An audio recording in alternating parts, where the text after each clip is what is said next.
8월 5일 금요일 창세기 2장 18절로 25절까지 말씀입니다. 여호와 하나님이 이르시되 사람이 혼자 사는 것이 좋지 아니하니 내가 그를 위하여 돕는 배필을 지으리라 하시니라. 여호와 하나님이 흙으로 각종 들짐승과 공중의 각종 새를 지으시고 아담이 무엇이라고 부르나 보시려고 그것들을 그에게로 이끌어 가시니 아담이 각 생물을 부르는 것이 곧 그 이름이 되었더라. 아담이 모든 가축과 공중의 새와 들의 모든 짐승에게 이름을 주니라.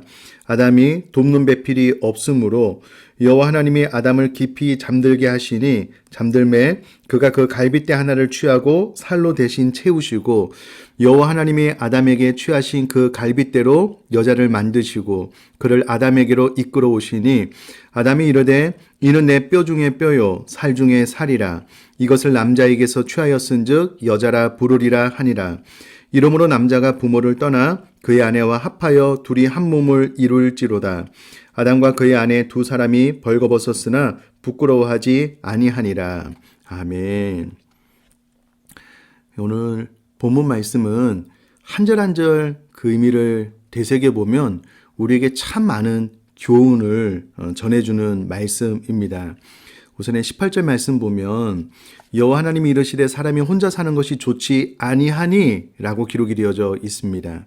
하나님의 보시기에 혼자 사는 것이 좋지 않다는 말입니다. 좋지 않다는 말을 제가 원어로 찾아보니까 좋은 것은 아니다. 좀 소극적인 의미로 설명을 하고 있고요. 당시 상황보다 더 좋은 상태가 있다라는 그런 의미입니다.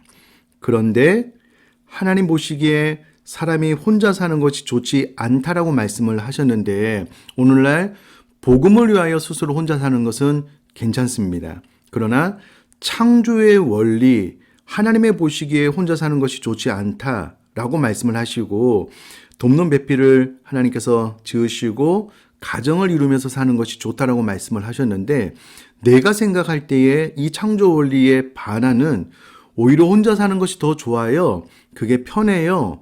자녀도 없고 내 인생을 즐길 수 있어요. 그게 더 좋은 선택인 것 같아요.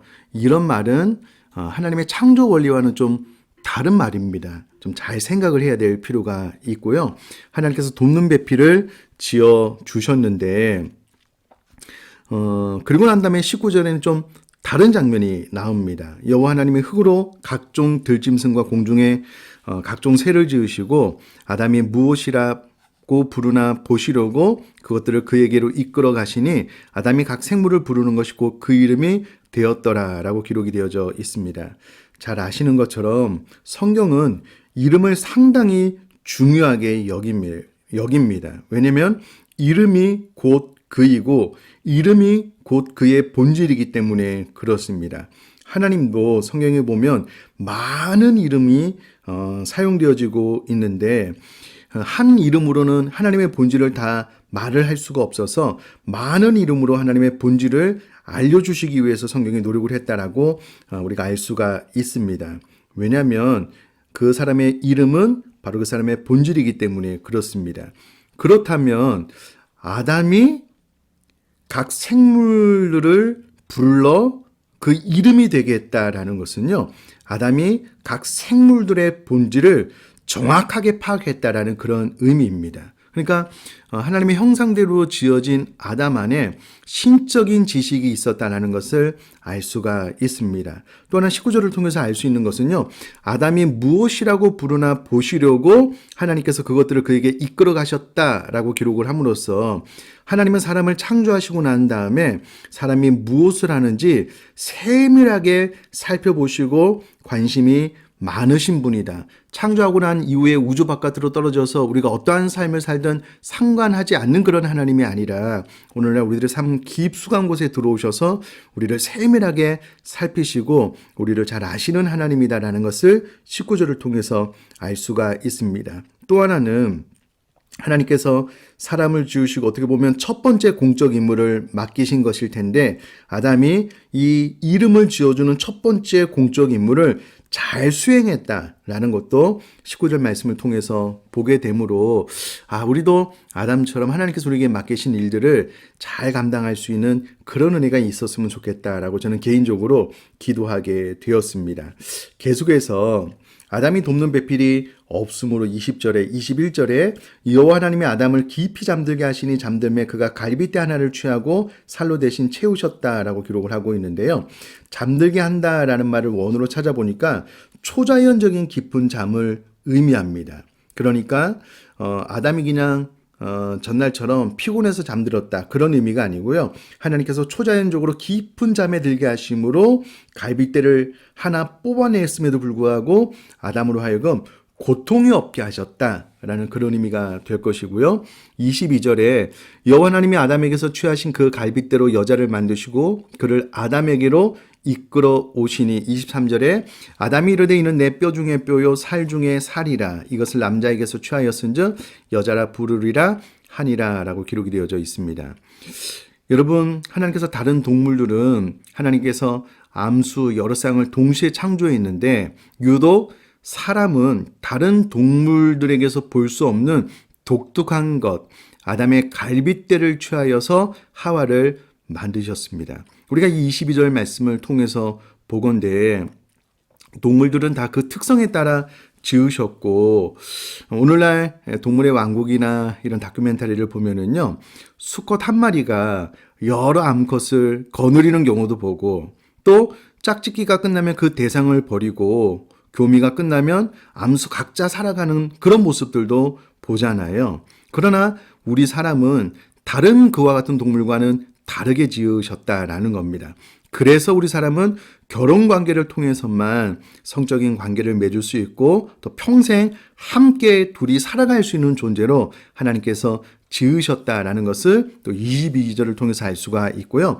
23절 내 뼈 중에 뼈요 살 중에 살이라는 말을 제가 원어로 찾아보니까 뼈 중에 가장 소중한 뼈요 살 중에 가장 소중한 살이다라는 의미입니다. 그러니까 자신에게로 다가오는 한 여성 하와를 바라보면서 아담의 기쁨이 얼마나 컸는지 하와를 보는 순간 바로 그 무엇과도 바꿀 수 없는 나의 가장 귀중한 존재다. 하나님께서 주신 세상의 그 누구보다도 소중한 존재다라고 고백을 하고 있는데 저는 우리 사랑하는 성도님들 부부를 서로 바라볼 때마다 남편과 아내가 남편을 바라볼 때마다 그 무엇과도 바꿀 수 없는 나의 가장 소중한 존재입니다라고 고백할 수 있는 그런 결혼 생활이 될 수 있기를 주님의 이름으로 축복합니다. 24절 말씀은 저는 개인적으로 참 독특한데요. 이러므로 남자가 부모를 떠나 그의 아내와 합하여 둘이 한 몸을 이룰지로다 라고 기록이 되어져 있는데 잘 아시는 것처럼 아담과 하와에게는 부모가 없습니다. 하나님께서 직접 창조하시고 하와는 아담에게서 갈빗뼈를 취하여 만드셨기 때문에 그렇습니다. 그러므로 부모를 떠난다라는 말이 아담과 하와에게는 참 희한하게 들렸을 것 같아요. 우리는 부모가 없는데. 그러나 이 말을 통해서 아담과 하와가 자녀를 낳았을 때는 바로 우리 부모를 떠나서 그의 아내와 합하여 둘이 한 몸을 이루게 해야 된다는 것을 아마 독특한 의미에서 마음속에 깊이 새겼을 것 같습니다. 결혼이 무엇이냐라고 했을 때에 부모를 떠나는 것을 의미하는데 여기서 떠난다라는 것을 또 원어로 찾아보니까 원래 속했던 집단과 관계를 청산하고 떠나는 것을 의미합니다. 그런데 이 단어가 미완료형으로 사용되었기 때문에 완전한 단절을 의미하는 것은 아닙니다. 부모님으로부터 독립돼야 된다라는 그런 의미의 떠납니다라는 것을 기억하고요. 결혼은 부모를 떠나는 것이다. 둘째로 그의 아내와 합하는 것이다. 상호 완전한 소속감을 가지는 것이 결혼이다. 뿐만 아니라 둘이 한 몸을 이루는 것, 서로 하나가 되는 것이 결혼이다. 여러분 결혼 생활을 하시는 부부들을 보면은요, 마치 기차의 선로처럼 웬만해서는 하나가 되지 못해요. 각자의 삶을 각자의 방식대로 살아가는 것을 보게 되는데 그것은 성경에 말하는 결혼의 의미가 아닙니다. 둘이 한 몸을 이루는 마음과 생각, 영혼까지 하나 되는 것이 결혼이기 때문에 이와 같은 방향으로 결혼 생활을 하시면 좋겠고요.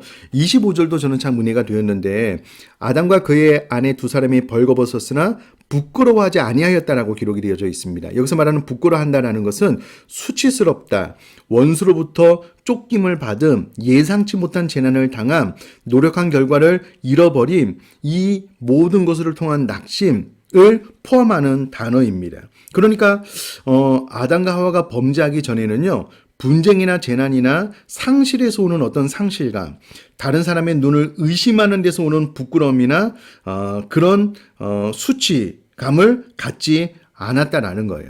그러니까 정말 영적으로 또 정서적으로 건강한 상태였다라는 것을 알 수가 있습니다. 우리 사랑하는 성도님들도 다른 사람들 어떤 환경, 시선 때문에 부끄럽거나 수치를 당하는 것이 아니라 언제나 그리스도 안에서 당당한 삶을 또한 살아나갈 수 있게 되기를 주님의 이름으로 축복합니다. 제가 한번 기도하겠습니다. 살아계신 하나님 아버지, 오늘 본문을 통해서 여러 다양한 교훈을 받게 해주셔서 감사합니다. 특별히 우리 모든 사랑하는 성도님들의 신앙생활, 특별히 결혼생활이 정말 주 안에서 행복할 수 있도록 늘 서로를 바라보면서 하나님께서 주신 세상의 그 누구보다도 귀중한 존재입니다라고 고백하며 서로 감사하고 존중하는 행복한 삶 되어질 수 있도록 은혜를 허락하여 주옵소서. 감사드리며 예수님의 이름으로 기도드립니다. 아멘.